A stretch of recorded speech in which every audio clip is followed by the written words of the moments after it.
cam clip number 4. And in this cam clip, we're going to look at the trachea. And the trachea is your windpipe. Just going to go down to look at a picture of it. Before we talked, remember we talked about the thyroid and the cricoid cartilage, and below that you see is the trachea, which then will leave down and go into the lungs. It's flexible.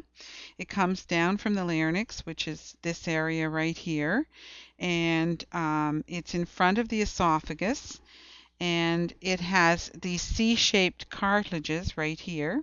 You can see them here.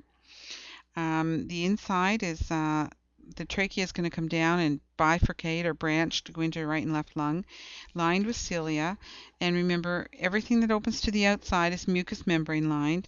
There's goblet cells to secrete the mucus.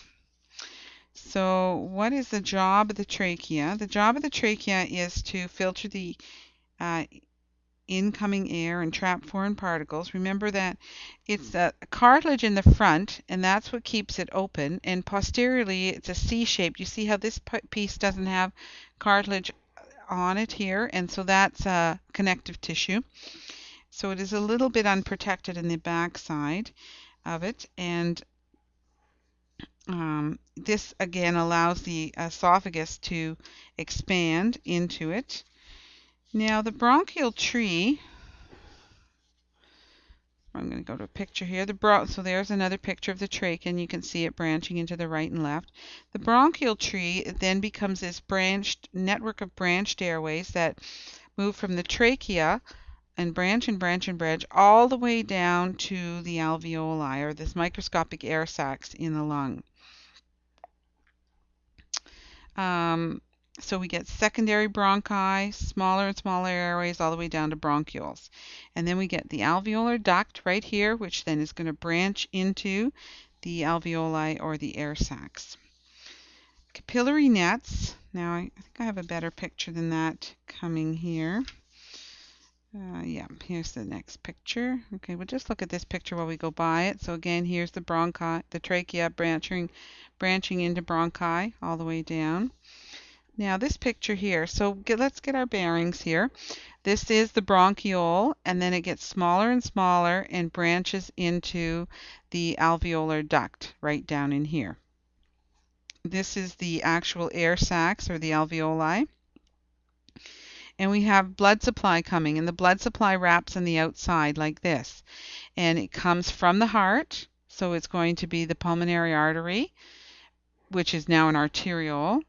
And as it passes over the air sac, it passes into the pulmonary vein and takes it back to the heart. So here it's coming from the heart and going back to the heart. So the capillary nets give us the gas exchange function between the alveoli and the air. And again, the smaller and smaller the bronchi get, the less cartilage, until eventually all we have is smooth muscle, which is what this is demonstrating at the bronchial level. And the bronchial tree functions as air passageways. So we'll go back in here. Air passageways that filters air and distributes it evenly among the lungs, while the alveoli is where the gas exchange happens for us, right here. Gas exchange. The air comes in, it collects in here, and passes into the blood supply. And then finally, looking at our lungs. Our lungs are these soft, spongy, cone-shaped organs. We find them, they fill the thoracic cavity. They're separated in the middle by the mediastinum, which is a space, and the mediastinum has the heart there in the middle.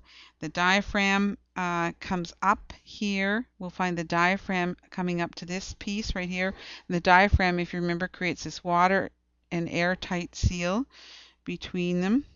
And the apex of the lungs is up here, and then the base sits down here, and they're divided into lobes. The right has 3 while the left has 2, because the heart's nestled in there nicely.